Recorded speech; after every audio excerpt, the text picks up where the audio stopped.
Caro estudante, cara estudante, eu sou o professor Marcos Nunes, facilitador da disciplina Teologia Pastoral. Nesse primeiro módulo que você viu aí no guia de estudo, você percebeu aí a importância da teologia prática e da teologia pastoral para o ministério. E nesse vídeo eu quero oferecer mais uma definição para a sua reflexão teológica para o ministério pastoral e, consequentemente, a sua inserção, a sua prática, a sua ação no mundo, na sociedade, que é o conceito de praxis libertadora. O que é praxis? A palavra praxis ela vem do grego antigo e normalmente era utilizada para designar a ação que se realizava no âmbito das relações entre as pessoas, a ação intersubjetiva, a ação moral, a ação dos cidadãos. E segundo Cassiano Florestan, no seu livro Teologia Prática, Aristóteles fazia uma diferenciação entre praxis, ética e política, a poiesis, que era a produção material, e a teoria, que é a busca da verdade. As duas primeiras ficavam restritas ao seu campo de atuação, enquanto que a teoria envolvia toda a reflexão teórica capaz de ir ao encontro da verdade. Aristóteles também diferenciou praxis, atividade imanente, como é a filosofia política, de poiesis, ação transitiva, como é a produção artística ou técnica. Ao longo da história, a palavra praxis foi sendo interpretada e utilizada como qualquer tipo de ação humana ou de atividade humana. Mas foi com Karl Marx que praxis ganhou destaque dentro da filosofia. Ele passa da filosofia especulativa ou contemplativa de Hegel e Feuerbach, que a considerava como mera interpretação do mundo, para uma filosofia da praxis que almeja a transformação da realidade.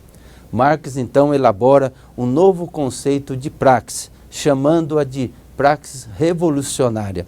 Para ele a praxis era uma atividade revolucionária, subversiva, questionadora e inovadora, uma ação crítico-prática. Florestan define praxis como conjunto de práticas que visam a transformação da sociedade, a transformação da realidade vigente. A praxis, diz ele, é mudança social com compromisso militante, transformador das estruturas com uma atitude crítica, renovando o sistema social, levando à libertação da pessoa.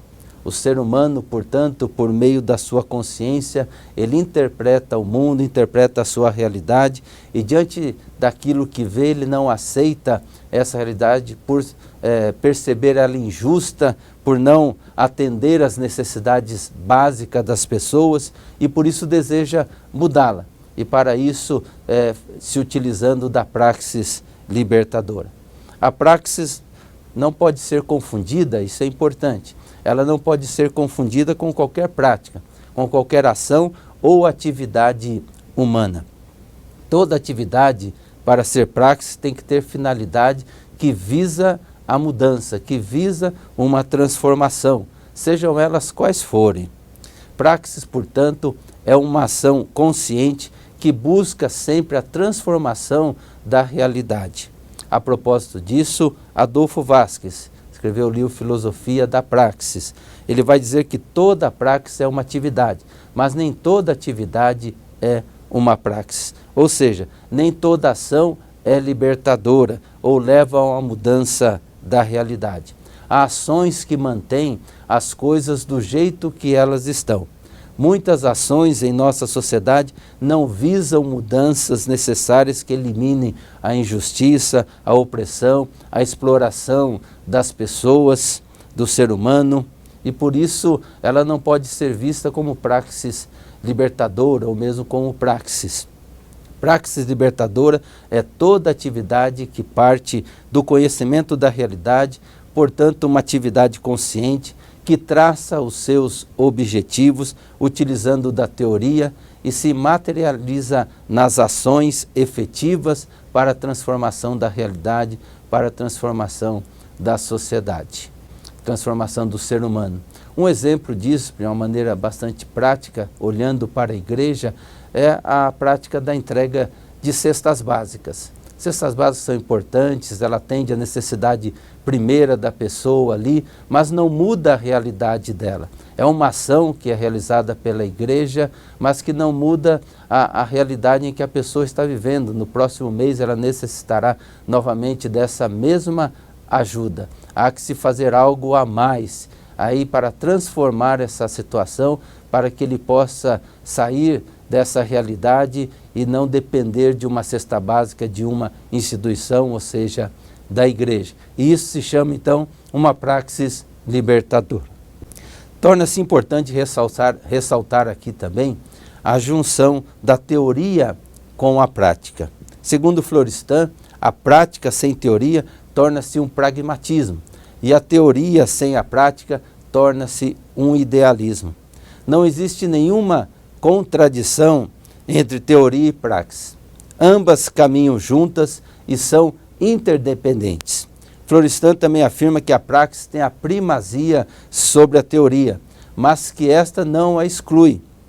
Ele diz assim: entre a teoria e a prática há uma relação dialética, permanente, dinâmica, às vezes conflitiva, mas que deve resolver em forma de síntese ou na forma de superação, sem esquecer da primazia da praxis sobre a teoria, e que a teoria está em função dessa praxis.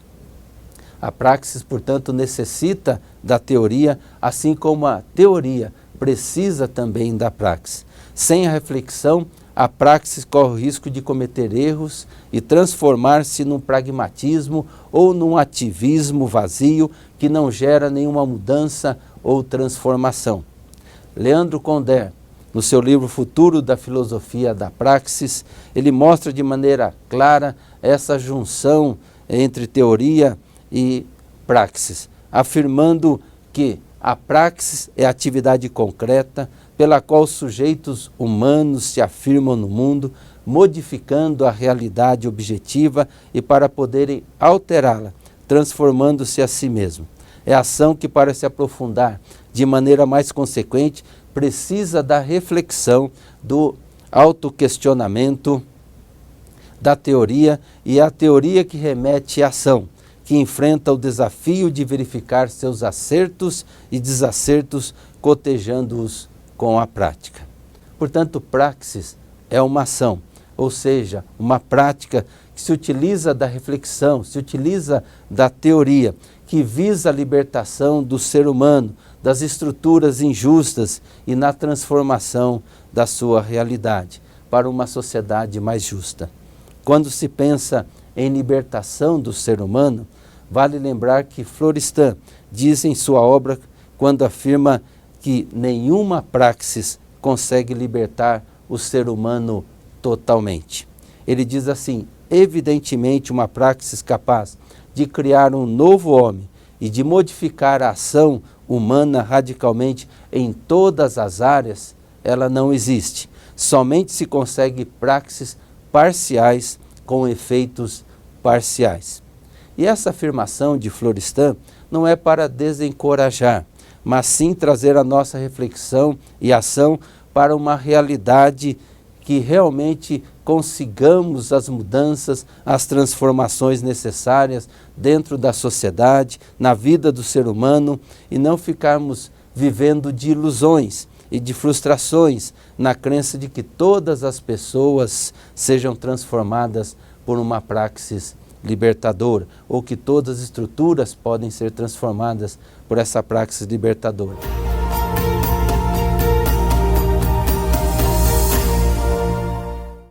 Florestan nos aponta 4 características de uma praxis libertadora.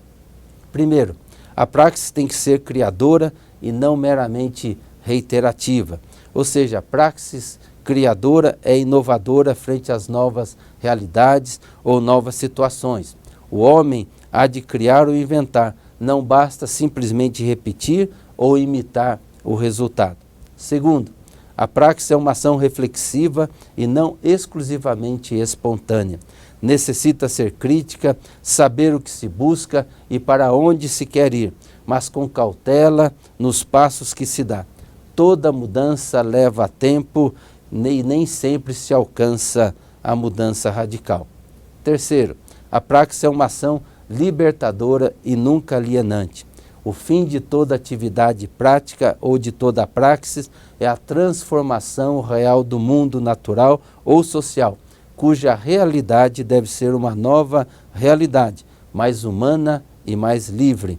Quarto, a praxis é uma ação radical e não meramente reformista.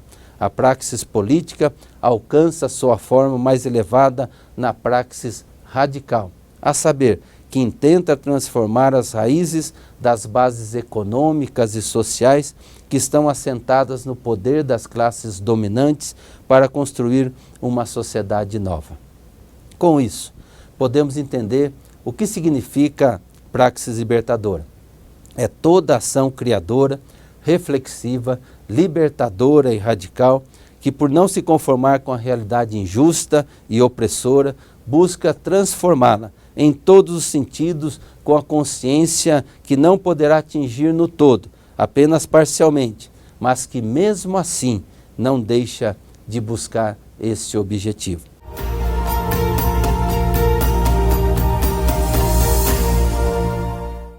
Agora que definimos o que é praxis libertadora, talvez surja então a pergunta: o que isso tem a ver com o ministério pastoral? O pastor, a pastora, no exercício do seu ministério, deve desenvolver uma praxis libertadora junto às pessoas e também à sociedade. Não podemos nos fechar numa redoma como se estivéssemos fora da sociedade, como que aquilo que acontece na sociedade não atingisse a cada um de nós ou as pessoas da igreja. Sartre Rosa, no seu livro Cuidado Pastoral, em tempos de insegurança, ensina que o termo pastoral, em sentido lato, refere-se às ações que procuram relacionar o Evangelho às situações concretas de cada dia. Assim, a missão do ministério pastoral das igrejas é relacionar o testemunho cristão com as diversas situações que afligem o ser humano contemporâneo. Trata-se, portanto, de adequar a fé às circunstâncias históricas. Isso significa dizer que a teologia pastoral é a flexão crítica da ação pastoral das igrejas e do pastorado dos ministros, das ministras, visando oferecer instrumentos para uma praxis libertadora e transformadora do pastor, da pastora, dos ministérios da igreja e, consequentemente, também da sociedade, à luz do Evangelho de Cristo Jesus. Como pastor, como pastora, devemos conduzir a igreja a um testemunho efetivo na sociedade. E para isso, é necessário refletir sobre a nossa ação no mundo, para sabermos se tem sido uma praxis libertadora ou simplesmente uma ação, uma atividade que não gera mudança na vida das pessoas e também na vida da sociedade. Karl Barth, o teólogo, diz assim: a função da teologia evangélica é formular uma pergunta concernente à verdade, significando com isso que a tarefa do teólogo é inquirir se a igreja está compreendendo e comunicando com a sua palavra e com a sua vida corretamente o Evangelho. Isso significa olharmos para Jesus, o nosso paradigma da ação pastoral. O ministério de Jesus foi pautado por uma praxis libertadora, onde a reflexão e praxis estavam presentes, caminhavam juntas. Jesus ensinava, mas também curava, abraçava, acolhia, transformava e restaurava a cidadania das pessoas. Por isso, para concluir, temos que tomar cuidado para que a praxis não seja confundida com o pragmatismo. A praxis é uma ação material, objetiva, transformadora, enquanto que o pragmatismo é uma ação subjetiva para satisfazer simplesmente os seus interesses. A praxis liberta a pessoa da sua realidade injusta e o pragmatismo aliena o ser humano e mantém as estruturas injustas ou sem alterá-las ou mudá-las. Infelizmente, Essa tem sido a prática de muitas igrejas e também de muitos pastores e pastoras. Que em seu ministério, eu digo a você, olhe sempre para Jesus, porque ali você vê uma ação concreta de transformação da realidade das pessoas e da sociedade. Portanto, uma praxis libertadora. Que Deus o abençoe.